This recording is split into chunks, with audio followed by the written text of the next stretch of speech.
ویسے اگر میں تاریخ بتاؤں تو بیت المقدس روئے زمین پر یہ تیسرا اہم مرکز ہے مسلمانوں کا۔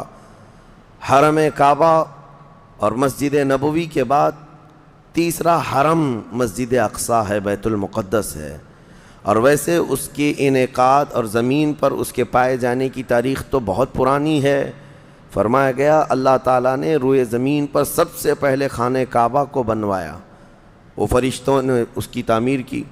تو مکہ مکرمہ میں خانہ کعبہ بنانے کے صرف 40 سال کے بعد یہ فلسطین میں بیت المقدس کو فرشتوں نے تعمیر کیا۔ سب سے پہلے وہ جگہ فرشتوں نے اس کو مقدس بنائی۔ تو اس زمانے سے آدم علیہ الصلوۃ والتسلیم کے زمانے سے یہ بیت المقدس کا علاقہ مقدس ہی رہا، اور اس کو ارض المقدس کہا جاتا ہے آج بھی عربی میں۔ پھر انبیاء اکرام علیہ السلام آتے رہے، اور اکثر انبیاء اکرام علیہ السلام کی عبادت گاہ رہی۔ بنی اسرائیل کے تقریباً انبیاء اکرام بیت المقدس کو ہی اپنا مسکن بنائے ہوئے تھے، اپنا وطن بنائے ہوئے تھے۔ کتنے انبیاء اکرام کا ذکر کروں، تقریباً 30,000 انبیاء اکرام آج بیت المقدس کے ارد گرد دفن ہیں۔ 30,000 انبیاء اکرام علیہ السلام۔ اور اولو العزم پیغمبروں میں حضرت سیدنا ابراہیم علیہ السلام وہیں پر ہیں، آپ کے بیٹے حضرت اسحاق علیہ السلام وہیں ہیں، ان کے بیٹے حضرت یعقوب علیہ السلام وہیں ہیں، پھر موسیٰ علیہ السلام وہیں ہیں، اور اس کے علاوہ زکریا علیہ السلام، داؤد علیہ السلام، سلیمان علیہ السلام، جلیل القدر انبیاء کرام سب بیت المقدس میں ہیں۔ تو یہ بیت المقدس اس لیے بھی اہمیت کا حامل ہے کہ مسلمانوں سے پہلے یعنی انبیاء کرام علیہ السلام کے دور میں یہ مرکز رہا، قبلہ رہا اکثر امتوں کا۔ تو یہودی جو ہے چونکہ ان انبیاء کرام کے فالوورز میں آتے ہیں، حضرت ابراہیم علیہ السلام کے، حضرت اسحاق اور حضرت یعقوب علیہ السلام کے، تو ان کے لیے بھی یہ مقدس تھا۔ اور پھر مزے کی بات یہ ہے کہ حضرت بی بی مریم کی ساری تربیت جو ہے بیت المقدس کے اندر ہوئی، جیسے کہ آپ نے تفسیر میں سماعت کیا ہوگا۔ اور پھر جب وہ جوان ہوئیں تو حضرت عیسیٰ علیہ السلام کی ولادت بھی بیت المقدس سے قریب میں ہوئی ہے۔ حضرت عیسیٰ علیہ السلام پیدا وہاں ہوئے، اور حضرت عیسیٰ علیہ السلام نے بھی تبلیغ کا مرکز اسی کو بنایا، بیت المقدس کو بنایا۔ تو دنیا کے پرانے مذاہب میں، پرانے دین میں یہودیت جو ہے ان کے لیے بھی وہ مقدس ہے، عیسائی جو ہیں ان کے لیے بھی وہ مقدس ہے، پھر اسلام کے لیے اس لیے بھی مقدس ہے کہ اصل ابراہیم علیہ السلام کے دین پر اب نہ یہودی باقی رہے نہ عیسائی باقی رہے، بلکہ صرف مسلمان باقی رہے، کیونکہ ابراہیم علیہ السلام نے شرک اور کفر کی تعلیم نہیں دی تھی، وہ تنہا اللہ رب العزت کے موحد تھے، اللہ کی وحدانیت انہوں نے اس وقت پھیلائی، اور اس دین پر آج کوئی قائم ہے تو وہ مسلمان ہیں۔ تو انبیاء اکرام علیہ السلام کے وارثین بھی یہ امت محمدیہ ہیں پچھلے انبیاء کے۔ اور اس کے علاوہ ایک عظمت والی چیز یہ ہے کہ جب میرے آقا صلی اللہ تعالیٰ علیہ وسلم اعلان نبوت فرمائے اور نمازیں فرض ہوئیں، تو نمازوں میں بھی تقریباً 17 مہینے تک حضور صلی اللہ علیہ وسلم اور صحابہ نے بیت المقدس کی طرف منہ کر کے نمازیں ادا کیں۔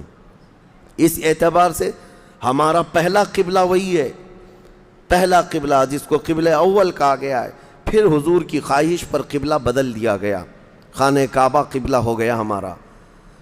اور ایک بڑی اہمیت اس بیت المقدس کی یہ بھی ہے کہ جب نبی اکرم صلی اللہ تعالیٰ علیہ وسلم معراج کی شب تشریف لے جا رہے تھے رب ذوالجلال کی ملاقات کے لیے، تو جبرائیل امین نے براق کی سواری کو حرم سے لے کر سب سے پہلے جہاں پر اتارا تھا وہ بیت المقدس ہے۔ بیت المقدس جہاں پر آج بھی وہ جگہ باقی ہے جہاں رسول کریم صلی اللہ تعالیٰ علیہ وسلم کی سواری براق کو باندھا گیا تھا، اور حضور نے اندر جا کر 1,24,000 کم و بیش نبیوں کو حضور نے امامت فرمائی تھی۔ یہ وہ بیت المقدس ہے جہاں سارے نبیوں نے میرے نبی کا خطبہ پڑھا تھا معراج کی شب، اور اس کے بعد رسول اقدس صلی اللہ تعالیٰ علیہ وسلم وہاں سے آسمانوں کا سفر کیے۔ تو بیت المقدس مسلمانوں کے لیے اس لیے بھی اہم ہے کہ میرے آقا کی امامت گاہ بھی ہے اور ہمارا قبلہ بھی ہے۔ اب یہ زمانے میں چلتا رہا، جب حضور اکرم صلی اللہ تعالیٰ علیہ وسلم کا دور تھا ظاہری زندگی کا، اس وقت بیت المقدس پر عیسائیوں کا ہی قبضہ تھا، ہم یہ بتاتے ہیں عیسائیوں کا، لیکن عیسائیوں نے کہاں سے قبضہ کیا تھا؟ وہ تو یہودیوں سے حاصل کیا تھا، یہودیوں کو مارتے تھے، اتنی خطرناک جنگیں ہوتی تھیں عیسائیوں میں اور یہودیوں میں کہ بیت المقدس میں خون خرابہ یہ آج کی تاریخ نہیں ہے، بہت پرانی تاریخ ہے۔ ٹائٹس نام کا ایک عیسائی بادشاہ جس نے پورے بیت المقدس کی اینٹ سے اینٹ بجا دی تھی، اور اس نے جتنے یہودی وہاں پر آباد تھے سب کو قتل کروا دیا تھا، پھر عیسائیوں کا قبضہ ہوا تھا۔ کتنے بڑے بڑے عیسائی بادشاہ آئے اور انہوں نے وہاں پر سوائے ظلم کے اور کچھ نہیں کیا بیت المقدس میں۔ یہ تو ان کی تاریخ چلتی تھی عیسائیوں کی، یہودیوں کی۔ یہودیوں سے کئی مرتبہ بیت المقدس لے لیا گیا اور عیسائی جھنڈا وہاں لہرایا گیا، کئی 100 سال تک۔ عیسائیوں نے یہودیوں کا داخلہ بھی بند کر رکھا تھا کہ کوئی یہودی پھٹکنے بھی نہ پائے۔ بیت المقدس تو چھوڑیں، یروشلم میں، فلسطین میں کسی یہودی کی انٹری نہیں تھی۔ عیسائیوں کا جب غلبہ تھا تو یہ کئی زمانے تک چلتا رہا۔ اصل یہاں پر کیا تھا وہ میں آپ کو بتا دوں۔ یہ بیت المقدس کا مسئلہ آپ کو سمجھنا اس لیے بھی ضروری ہے کہ آج پوری دنیا میں یہ ایک سب سے بڑا ایشو کیوں ہے۔ اس کی بنیاد یہ ہے کہ حضرت آدم علیہ السلام کے بعد سے وہ جگہ مقدس تھی، فرشتوں کی تعمیر کی ہوئی، لیکن جب حضرت داؤد علیہ السلام تشریف لائے تو آپ نے، چونکہ آپ کی حکومت تھی اس وقت، آپ بادشاہ تھے، آپ نے ایک مسجد تعمیر کرنے کا حکم دیا، لیکن آپ کے زمانے میں وہ کام نہ ہو سکا، تو اپنے بیٹے حضرت سلیمان علیہ السلام کو انہوں نے حکم دیا۔ سلیمان علیہ السلام بادشاہ بھی ہوئے اور داؤد علیہ السلام کی کرسی پر بھی فائز ہوئے، اور وہ نبی بھی تھے، رسول بھی تھے، امت بھی تھی آپ کی۔ اور سلیمان علیہ السلام کو تو اللہ تعالیٰ نے ایسی طاقت دی تھی کہ وہ ہواؤں پر بھی حکومت کرتے اور جنات پر بھی حکومت کرتے۔ تو سلیمان علیہ السلام نے کام شروع کیا۔ یہ وہ جگہ تھی جہاں موسیٰ علیہ السلام عبادت کیا کرتے تھے، اس جگہ پر سلیمان علیہ السلام نے ایک مسجد بنانے کا حکم دیا، اور یہ جنات بنانا شروع کرتے ہیں۔ اس کا ذکر قرآن پاک میں بھی موجود ہے۔ حضرت سلیمان علیہ السلام نے جب پورا ڈیزائن دیا کہ اس طرح سے بننا ہے، تو پھر جنات تعمیر کرتے رہے، جنات تعمیر کرتے رہے، اور جنات اتنا خوف کھاتے تھے سلیمان علیہ السلام سے کہ وہ ایک لمحہ بھی حضرت سلیمان علیہ السلام سے غافل نہیں ہوتے یا حکم عدولی نہیں کرتے۔ ہوا یہ کہ کام ابھی کمپلیٹ نہیں ہوا تھا کہ سلیمان علیہ السلام کا انتقال ہوا، تو جنات بھاگ جاتے، لیکن اللہ کی مصلحت، حضرت سلیمان علیہ السلام لکڑی لے کر یوں کھڑے رہتے تھے، اپنا عصا لے کر کے کھڑے رہتے تھے اور کام دیکھتے رہتے تھے۔ جب تک سلیمان علیہ السلام کھڑے ہیں، تیزی سے جنات بڑے بڑے پتھر لاتے تعمیر کرتے رہتے تھے۔ انتقال ہوا سلیمان علیہ السلام کا، اور آپ ایسے ہی کھڑے رہ گئے، آپ کے کھڑے کھڑے وفات ہوئی ہے۔ اور اس طرح سلیمان علیہ السلام کی وفات کو سالوں گزر گئے، لیکن آپ وہاں سے ہٹے نہیں، کیونکہ کام چل رہا تھا۔ قرآن میں ہے، اللہ تعالیٰ فرماتا ہے جب لکڑی کو دیمک کھا گئی، کتنے سال گزر گئے ہوں گے، حضرت سلیمان علیہ السلام یوں ہی کھڑے تھے۔ اور عام دوسرے لوگوں کی موت تو چھوڑو، نیند میں کھڑا ہو کر کے دکھائے۔ وہ اللہ کے نبی تھے کہ انتقال کے بعد بھی وہ کھڑے رہے۔ روایتوں میں کئی سالوں تک، 10 سالوں تک آپ کھڑے رہے، اور اس کے بعد دیمک کھا گئی لکڑی کو، تو لکڑی ٹوٹ گئی۔ تب سلیمان علیہ السلام زمین پر آ گرے۔ جنات اسی وقت جان گئے کہ یہ تو انتقال کر گئے۔ تب تک بیت المقدس کا کام کمپلیٹ ہو گیا تھا، جنات بھاگ گئے سب۔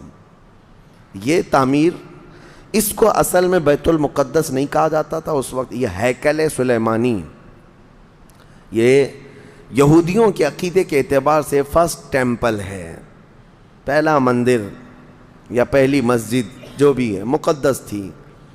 یہ ہیکل سلیمانی جو سلیمان علیہ السلام نے جنات سے بنایا تھا، اور سلیمان علیہ السلام کی کرسی جہاں لگتی تھی، اس وقت حضرت سلیمان علیہ السلام نے جنات اور سرکش لوگوں سے اور جادوگر لوگوں سے سب چیزیں جادو کی چھین کر اپنی کرسی کے نیچے دفن کر دیا تھا، سب ختم کیا تھا کہ کوئی جادو ٹونا یہ سب چیزیں نہ ہوں، کیونکہ یہودی جادو کے پیچھے بہت بھاگتے تھے، صرف جادو میں ہی دن رات۔ آپ نے سب دفن کیا اور اس کے بعد آپ کے انتقال کے بعد سالوں بیتے اور اسی طرح سے رہے. لیکن پھر یہ ہیکل سلیمانی کو ایک بادشاہ آیا جو عراق کا رہنے والا تھا, اس کی یہودیوں سے دشمنی تھی, اس نے ایسا حملہ کیا کہ پورے ہیکل کو توڑ ڈالا. یعنی جو جنات کا بنایا ہوا تھا اس کو مکمل طور سے مسمار کر دیا. ایک دیوار باقی رہ گئی, ایک دیوار باقی رہ گئی, جہاں جا کر کے آج یہ یہودی روتے ہیں, دیوار گریا اس کو کہتے ہیں. وہ اس زمانے کی ایک باقی رہ گئی, باقی پورا ہیکل گرا دیا. زمانہ بیت گیا, یہودی اس بات پر روتے رہے کہ ان کو مارا گیا, قتل کیا گیا. پھر عیسائیوں کا اس پر قبضہ رہا, پھر عیسائیوں سے یہودیوں نے ایک بار پھر حاصل کیا, پھر دوبارہ یہ ٹائٹس کے زمانے میں عیسائیوں نے مار کر کے پورے یہودیوں کو خون خون کر دیا. اور پھر بیت المقدس کچھ نہیں تھا, ایک دیوار تھی, ایک دوسری وہاں پر ایک چھوٹی سی عمارت بنائی گئی. اس عمارت کو یہ سیکنڈ ٹیمپل کہتے ہیں, سیکنڈ ٹیمپل. یہ دوسرا مندر, اور اسی کو عبادت گاہ بنا کر چلتے رہے. زمانہ بیتا یہاں تک کہ حضور صلی اللہ تعالیٰ علیہ وسلم کی نبوت کا اعلان ہوا. پھر اس کے بعد 23 سال گزرے, پھر آپ کی وفات کے بعد صدیق اکبر کا زمانہ آیا, پھر سیدنا عمر فاروق کا زمانہ آیا. تقریباً یہ 26-28 ہجری کی بات ہے, حضرت عمر کے دور میں. پھر حضرت عمر فاروق کے دور میں جو فتوحات ہو رہی تھی, اسلام پھیلتا جا رہا تھا, تب صحابہ کے ایک لشکر کو حضرت عمر نے فلسطین بھی بھیجا, جس میں حضرت ابو عبیدہ بن جراح بھی تھے. تو ان صحابہ نے اس چھوٹے سے لشکر کو لے کر فلسطین کا معرکہ ایسا سر کیا کہ یہ عیسائی سب جان چکے تھے حالات کیا چل رہے ہیں, سیرنڈر ہو گئے اور کہا ہم جو ہے یہ بیت المقدس کی ساری چابیاں آپ کے حوالے کرتے ہیں, لیکن ایک شرط ہے کہ ہم آپ کے ہاتھ میں نہیں دیں گے بلکہ مسلمانوں کے امیر المومنین کے ہاتھ میں دیں گے, وہ آئیں ہمارے پاس. تو وہاں جو صحابہ تھے انہوں نے خط لکھ کر بھیجا حضرت عمر کو. حضرت عمر مدینے میں تھے, کہا ٹھیک ہے میں آ رہا ہوں. قبلہ اول مسلمانوں کے ہاتھ میں تھا, بیت المقدس آ رہا تھا. سیدنا عمر فاروق مدینے سے چل پڑے, ایک غلام کے ساتھ نکلیں اور ایک سواری ہے, ایک خچر ہے, اور دونوں بھی کس انداز سے جا رہے ہیں. ایسا امیر المومنین جس کے رعب سے قیصر و کسریٰ کانپتے تھے, لڑائی کی کسی کے اندر مجال نہیں تھی. وہ ایک خچر کے سواری پر اتنا لمبا سفر طے کر رہے ہیں, وہ بھی غلام سے یہ طے کر رکھا ہے 1 میل میں بیٹھوں گا, 1 میل تو بیٹھنا. ہاں تو رسی پکڑ کے چلے گا 1 میل تک, اور اس کے بعد جب تو بیٹھے گا تو میں رسی پکڑ کے چلوں گا 1 میل تک. اس طرح سے تو سفر طے کیا. جب فلسطین پہنچ رہے تھے اور اس وقت لوگوں میں خبر تھی کہ امیر المومنین آ رہے ہیں, تو لوگ دیکھنے کے لیے شہر سے بھاگے بھاگے باہر آئے. اتفاق ایسا کہ اس وقت خچر گھوڑے پر بیٹھنے کی باری غلام کی تھی اور نکیل رسی حضرت عمر کے ہاتھ میں تھی. دوڑے ہوئے لوگ آئے جو نہیں پہچانتے تھے. عیسائیوں نے امیر المومنین کہہ کر اس غلام کا استقبال کیا کہ تشریف لائیں. تب جو صحابہ تھے وہاں پر انہوں نے پکار کر کہا نادانو, وہ امیر المومنین نہیں, رسی پکڑا ہوا امیر المومنین ہے, یہ امیر المومنین ہے. پہلی مرتبہ ان اعلیٰ اخلاق و کردار کو عیسائیوں نے دیکھا تھا کہ وقت کا خلیفہ کوئی گھوڑے کی رسی پکڑ کر کے بھی چلتا ہے. تو بہت متاثر ہوئے, اور اس کے بعد بنا کسی جنگ کے حضرت عمر فاروق رضی اللہ تعالیٰ عنہ بیت المقدس میں داخل ہوئے, اور ان عیسائیوں نے جو کچھ بھی وہاں پر کیا تھا اس کو نکالا. پھر حضرت عمر فاروق رضی اللہ تعالیٰ عنہ نے پہلی اذان دینے کا حکم فرمایا. وہ ظہر کی اذان تھی, آپ نے وہاں پر نماز پڑھائی. پھر اس کے بعد یہ سلسلہ چلتا رہا. اب اس میں تفصیل ہے, عیسائیوں کو اسی طرح ہم بھی بھگاتے, مسلمان بھی بھگاتے, جیسے یہ یہودیوں کو بھگاتے تھے. تو انہیں آج بولنا چاہیے تھا کہ مسلمانوں نے زبردستی قبضہ کیا. حضرت عمر فاروق کا عام اعلان تھا کہ جو یہاں پر رہنا چاہے اس کے لیے کھلی آزادی ہے. حتیٰ کہ عیسائیوں کا چرچ بھی تھا پرانا, حضرت عمر نے کہا اس کو توڑا نہ جائے, اس میں عبادت جو ہوتی ہے ان کو اپنی عبادت کرنے دیا جائے. حضرت عمر چاہتے تو اینٹ سے اینٹ بجا دیتے, نکال کر صاف کر دیتے, لیکن آپ نے کھلی اجازت دی.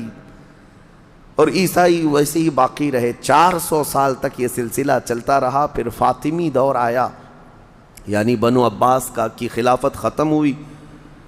فاطمیوں کا غلغلہ تھا، انہوں نے خلافت سنبھالی لیکن وہ مضبوط نہیں تھے. کمزور خلیفہ آئے جس کی وجہ سے صلیبی طاقتیں جتنی بھی تھیں سب آ کر کے اس خلیفہ پر قبضہ جما لیا اور بیت المقدس میں اجازت پہلے مانگ لی کہ ہمیں آنے جانے کی اجازت دی جائے. جب آنے جانے کی اجازت مل گئی تو پورے علاقے پر زبردستی غاصب قبضہ کر کے وہاں سے سارے مسلمانوں کو ختم کر دیا. بہت مسلمانوں کا قتل کیا. فلسطین کی سرزمین یہودیوں کے قتل سے بھی بھری ہے، مسلمانوں کے قتل سے بھی بھری ہے، اور یہودیوں نے عیسائیوں کا بھی قتل کیا ہے. لیکن مسلمانوں کا قتل عام کر کے یہ زبردستی فائز ہوئے ہیں کہ اس پہ بیت المقدس پر. یہ قبضہ جو ہے 87 ایئرز تک چلتا رہا، 87 سال تک. یہ اس وقت کا المیہ تھا کہ مسلمان خلیفے تھے، گورنر تھے، بہت سارے حکمران تھے، رونا روتے تھے لیکن کوئی آگے بڑھنے کو تیار نہیں تھا. کردستان کا ایک شہزادہ صلاح الدین ایوبی جو نور الدین زنگی کے شاگرد تھے اور ان کی فوج کے سپاہی تھے، ان کو یہ روزانہ خبریں تھی کہ بیت المقدس میں سب کچھ اجاڑ دیا گیا ہے، مسلمانوں کی اذان بند ہے، وہاں نہ جمعہ کا خطبہ ہو سکتا ہے، نہ ہی عبادت کے لیے وہاں پر نماز پڑھی جا سکتی ہے. ایک دن گزر رہے تھے، انہوں نے ایک لکڑی کا ممبر بنوایا اور پھر عزم کر لیا کہ یہ ممبر میں بیت المقدس میں رکھ کر کے رہوں گا اور اس سے خطبہ دیا جائے گا. وہ ان کا عزم تھا اور اس پر لے کر کے چلتے رہے. تقریباً آپ نے 17 جنگیں لڑی ہیں، 17 جنگیں لڑی.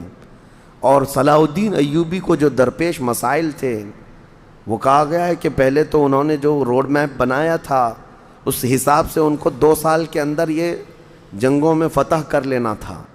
2 سے 4 سال کے اندر ان کے دماغ میں یہ تھا کہ بیت المقدس کو میں حاصل کر لوں گا. لیکن فرماتے ہیں کہ اپنوں کی مخالفت اتنی تھی، جگہ جگہ سے کوئی مسلمان بیٹھا ہوا ہے، نواب بیٹھا ہے، کہیں کوئی کسی چھوٹے علاقے کا خلیفہ، کوئی گورنر، سب پکڑ پکڑ کر کے ان کی ٹانگ کھینچیں، ان کے فوجیوں میں ورغلائیں اور الگ الگ وسوسے ڈالیں، جس کی وجہ سے پہلے اپنوں سے بھڑتے بھڑتے آپ کو 18 سال لگ گئے. بیت المقدس پھر پہنچے، صلیبیوں سے معرکہ آرائیاں ہوتی رہیں. پھر وہ 87 سال کے بعد صلاح الدین ایوبی نے دوبارہ بیت المقدس کو ان عیسائیوں سے پاک کیا اور آپ نے وہ ممبر وہاں پر لگایا اور تاریخی خطبہ عطا کیا تھا. اس کے بعد وہ بیمار ہو گئے صلاح الدین ایوبی رحمۃ اللہ تعالی علیہ. 17 جنگیں جس نے لڑیں، اور عیسائی آج بھی صلاح الدین کے نام سے ڈرتے ہیں اور بہت سارے تعریف بھی کرتے ہیں کہ ایسا جرنیل ہم نے دیکھا ہی نہیں دنیا میں صلاح الدین ایوبی کی طرح. وہ خون کا پیاسا نہیں تھا، وہ امن کا پیاسا تھا. کتنے تو قیدی ایسے آتے تھے جن کو وہ صرف ایگریمنٹ کر کے آزاد کر دیتا. عیسائی اس بات پر آج بھی اقرار کرتے ہیں کہ جنگوں میں قید جو ہونے والے کو کوئی چھوڑتا نہیں ہے، لیکن صلاح الدین ایوبی ایک نہیں لاکھوں لوگوں کو آزاد کیا ہے. 1000 بھی نہیں، لاکھوں لوگوں کو آزاد کیا ہے. صلاح الدین ایوبی رحمۃ اللہ تعالی علیہ، اللہ ان کی تربت پر کروڑوں رحمتیں نازل فرمائے. حیرت کی بات یہ ہے کہ ان کا آخری وقت آیا تو رونے لگے، بستر پر رو رہے تھے. لوگوں نے پوچھا کہ کیا بات ہے؟ صلاح الدین ایوبی کہتے ہیں میں نے منت مانگی تھی اللہ سے کہ اے اللہ بیت المقدس فتح ہو جائے تو میں حج پہ جاؤں گا. کہا تو پھر کیا ہوا؟ کہا میرے پاس اتنے پیسے نہیں ہیں کہ میں حج کر سکوں. یہ وقت کا وہ عادل حکمران جس کی تاریخ عدل سے بھری ہوئی ہے، لیکن یہ بھی تاریخ ہے کہ مال لوٹ کر کے اگر اپنا محل بنایا ہوتا تو صلاح الدین کے بہت سارے آج محلات ہوتے. لیکن وہ آخر وقت بستر پر اس غم سے رو رہے تھے کہ میرے پاس حج پہ جانے کے لیے پیسے نہیں ہیں. جس کے زیر نگیں کتنے علاقے آتے تھے اس وقت، بہت سارے علاقوں کا وہ خلیفہ. لیکن میرے عزیزو، اسلام کی سچی تاریخ ایسے ہی خلفاء سے ہے، ایسے ہی خلفاء سے نظام ہے. پھر یہ زمانہ چلتا رہا، تقریباً 800 سال گزر گئے. 1921 آیا، 1921 یہ جو گزری ہوئی سینچری ہے ابھی ہماری، یہ فرسٹ ورلڈ وار جب ہوئی، پہلی جنگ عظیم، اس جنگ کے دوران یہودیوں نے زبردستی اجازت مانگی برطانیہ کو ثالث بنا کر کے، کیونکہ جب ترکی کی حکومت ختم ہو گئی جس کو خلافت عثمانیہ کہا جاتا ہے، جب وہ کمزور ہو کر گر گئی، کیونکہ ان کا دبدبہ تھا، یہ آخری خلافت ہے جو زمین پر تھی، اگرچہ خلافت کے نام سے جو مشہور رہی، تو حضور صلی اللہ تعالیٰ علیہ وسلم کی وفات کے بعد سے لے کر یہ ترکی کی خلافت عثمانیہ تک اس روئے زمین پر خلیفہ ہر زمانے میں کوئی نہ کوئی رہا، لیکن 1921 سے لے کر 1921 سے لے کر اب کا زمانہ آ گیا 2023، اتنے سال، 100 سال گزر گئے، پوری دنیا میں اب کوئی خلیفہ مسلمانوں کا نہیں رہا۔ بادشاہ تو بہت سارے ہیں، امیر المومنین اور خلیفہ کے نام سے اس روئے زمین پر اب کوئی نہیں۔ ان ظالموں نے ہماری خلافت کے نظام کو مار ڈالا، ختم کیا، خلافت کو زمین سے ختم کیا۔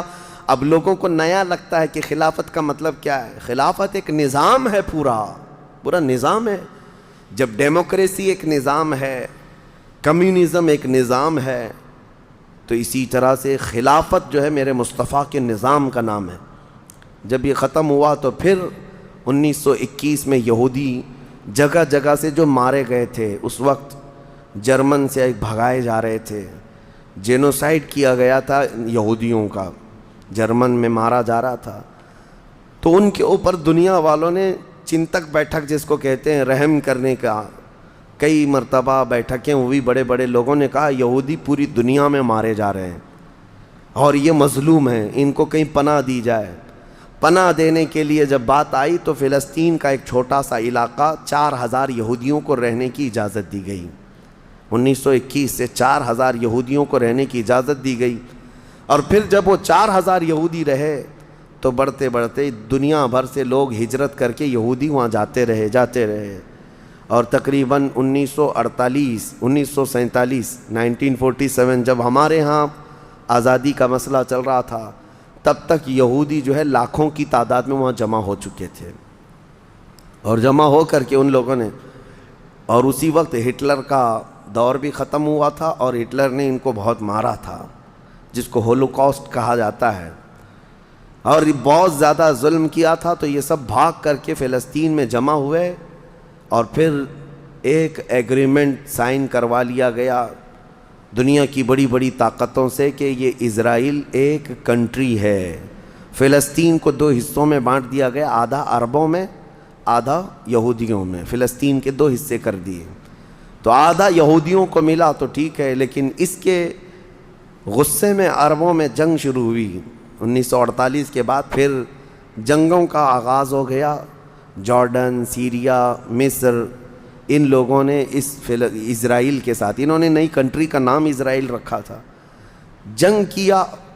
جب جنگ کرتے رہے، اسرائیل اپنے پیر پھیلاتا رہا اور آگے بڑھتا رہا، کیونکہ اس وقت ان عربوں کے اندر یا جدید ہتھیار نہیں تھے۔ اسرائیل کو فلی طور پر امریکہ کا سپورٹ تھا، UK کا سپورٹ تھا، یورپ کا سپورٹ تھا۔ ان تینوں ملکوں کے ساتھ بڑی خوفناک جنگوں میں ان کو پیچھے ڈھکیل دیا گیا، بلکہ جو صحرائے سینا تھا مصر کا، وہ بھی اسرائیل نے قبضہ کر لیا۔ طور سینا جس کو کہتے ہیں، کوہ طور، وہ بھی ان کے لیے مقدس تھا، وہ بھی حاصل کر لیا۔ پھر اس کے بعد دوسری جنگ بھی ہوئی تھی مصر کی، تب مصر نے وہ علاقہ واپس لیا اور اسرائیل کو سمیٹنے کی کوشش کرتے رہے۔ 3 بڑی جنگوں میں ہوا یہ کہ جب جنگ ہوتی رہی، اسرائیل پھیلتا رہا، پھر 1978 کے قریب یا 75 کے آس پاس اسرائیل نے پورے طور پر فلسطین کا کنٹرول اپنے ہاتھ میں لے لیا، جس میں بیت المقدس بھی چلا گیا۔ یہ ہے تاریخ میں آدم علیہ السلام کے زمانے سے لے کر یہاں تک کی بتا رہا ہوں، مختصر جھلکیاں۔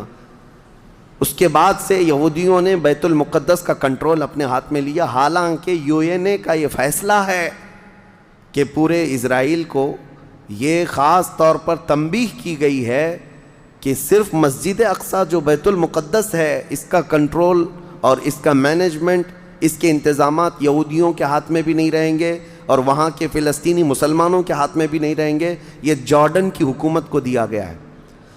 جارڈن کی حکومت جس کو کسٹوڈین آف یہ کہا جاتا ہے بیت المقدس، وہ اس کے انتظام دیکھتی ہے، لیکن برائے نام ہے یہودیوں نے دھجیاں اڑا رکھی ہیں پورے دنیا بھر کے قوانین کی۔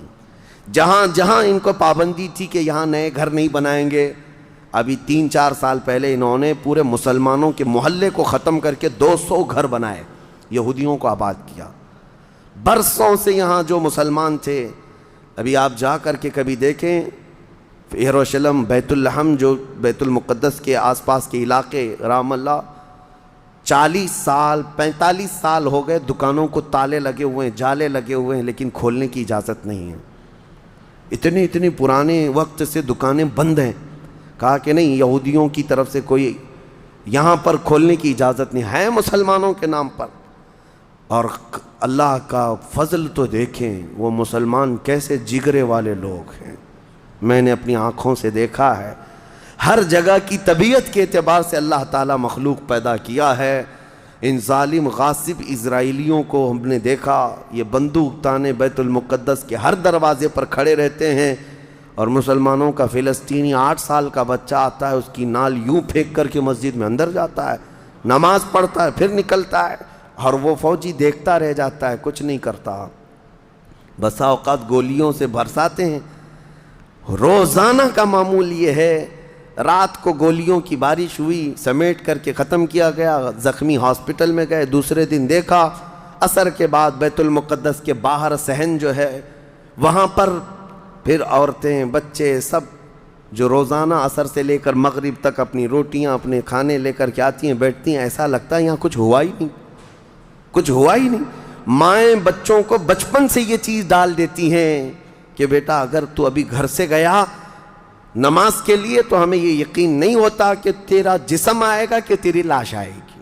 ہر ماں کا یہ وہاں پر جذبہ ہے، اور یہ حدیث پاک میں موجود ہے۔ میرے آقا صلی اللہ علیہ وسلم نے فرمایا لا تزال طائفۃ من امتی، میری امت میں سے ایک جماعت ایسی رہے گی جو قیامت تک حق کے لیے لڑتی رہے گی، اور اللہ ان کا ناصر و مددگار ہوگا۔ بیت المقدس کی یہ تاریخ آج، بیت المقدس کو انہوں نے خون میں نہلا رکھا ہے، یہودیوں کا زبردستی اس پر قبضہ ہے۔ اب یہ چاہتے کیا ہیں یہ بھی میں آپ کو بتا دوں، یہ چاہتے ہیں کہ یہ مسجد اقصیٰ جو تعمیر ہوئی یہ حضرت عمر کے حکم سے ہوئی، پھر اموی خلفاء جب آئے، خلیفہ ولید بن عبد الملک، اس نے پوری مسجد بنوائی، اور یہ جو پیلا گنبد آپ دیکھتے ہیں قبۃ الصخرہ جو مسجد اقصیٰ سے جس کو مشہور کیا گیا ہے، یہ قبۃ الصخرہ ہے، ڈوم آف راک جس کو کہتے ہیں، یہ اصل اس سے لگی ہوئی ہے بیت المقدس کی مسجد پرانی، اس کو شو نہیں کرتے، اس کو یہ گرا کر کے اس کو پورا زمین بوس کر کے 3rd ٹیمپل بنانے کا پلان ہے۔ ان کو یہ چاہیے کہ حضرت داؤد علیہ السلام کے زمانے میں جو کام شروع ہوا تھا، سلیمان علیہ السلام نے جو مندر بنایا تھا، جو ٹیمپل بنایا تھا، ہم اس کو اسی جگہ تعمیر کریں گے۔ تو بیت المقدس مسجد اقصیٰ کی دیوار سے دیوار انہیں گرانا ہے، اس کے لیے یہ کیا کیا سازشیں کرتے رہے، کھدائی کرتے رہے کہ یہاں پرانا خزانہ ہے، فلاں چیزیں ہیں، ثبوت نکالنا ہے۔ کتنا دیواروں کو ہلانے کے لیے آرٹیفیشیل زلزلے لائے گئے، مصنوعی طور پر یہ زمین ارتھ کویک لائے گئے کہ مسجد اقصیٰ گر جائے، لیکن اللہ کی مرضی جب تک چاہے۔ اب اگر حالات ایسی ہیں تو یہ مسجد اقصیٰ کو گرا کر کے وہاں پر ایک 3rd ٹیمپل بنائیں گے، جس کا پورا آرکیٹیکٹ ڈیزائن بھی انہوں نے ظاہر کر دیا ہے، نشر کر دیا ہے، کوئن بھی ایک جاری کر دیا ہے جس کو لے کر کے ان کے 3rd ٹیمپل کے اندر جائے گا، آئے گا۔ یہ 2017 کی بات میں بتا رہا ہوں، پوری تیاریاں کر لی گئی ہیں۔ اب دیکھا گیا ہے کہ مسلمان ہر جگہ سے سوئے ہوئے ہیں، اب کوئی بھی اٹھتا نہیں ہے۔ عربوں کے منہ میں تو انہوں نے اپنی زبان رکھ دی ہے، عرب اب بولنے کے قابل نہیں رہ گئے، اور بغل کے جو دیش لڑے تھے پہلے، مصر، سیریا، جارڈن، آج ان کی حالت کیا ہے؟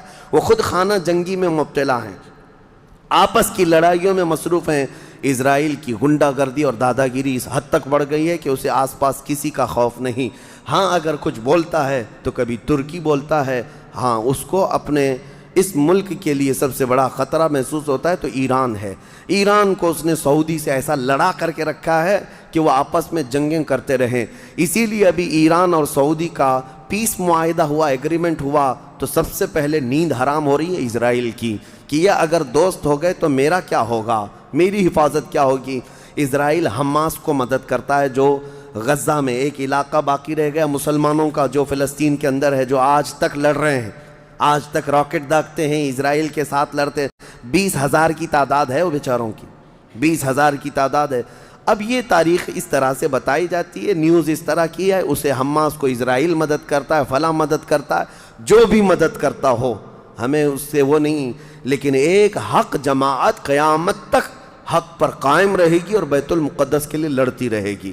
پھر وہ دن آئے گا جب میرے آقا صلی اللہ تعالیٰ علیہ وسلم کی حدیث پاک ہے، خراسان سے ایک جماعت نکلے گی، خراسان سے ایک جماعت نکلے گی۔ خراسان پہلے کے دور میں رشیا کا کچھ حصہ، افغانستان کا کچھ حصہ، ایران کا کچھ حصہ، ایک پورا بڑا نقشہ ہے، اس کو پرانا خراسان آپ دیکھیں گے۔ خراسان سے ایک جماعت نکلے گی، ان کے ہاتھ میں کالے جھنڈے ہوں گے۔ میرے آقا نے فرمایا وہ اتنی تیزی سے نکلیں گے کہ دنیا کی بڑی سی بڑی طاقت ان کا راستہ نہیں روک سکے گی، اور وہ سیدھے جھنڈے لے جا کر کے بیت المقدس میں نصب کریں گے، اور پھر اسلام کا پرچم وہاں سے بلند کیا جائے گا۔ یہ قیامت کے قریب ہونا ہے۔ اب میں اس بات پر اپنی گفتگو ختم کرتا ہوں۔ دعائیں تو ہیں کہ اللہ تعالیٰ بیت المقدس کو آزاد کرے، لیکن یہودی جتنے دن ناچتے رہیں گے، دندناتے رہیں گے، ایک دن آنا ہے دنیا اوپر سے نیچے ہو جائے، نیچے سے اوپر ہو جائے، مگر میرے مصطفیٰ کا فرمان ہو کر رہے گا انشاءاللہ۔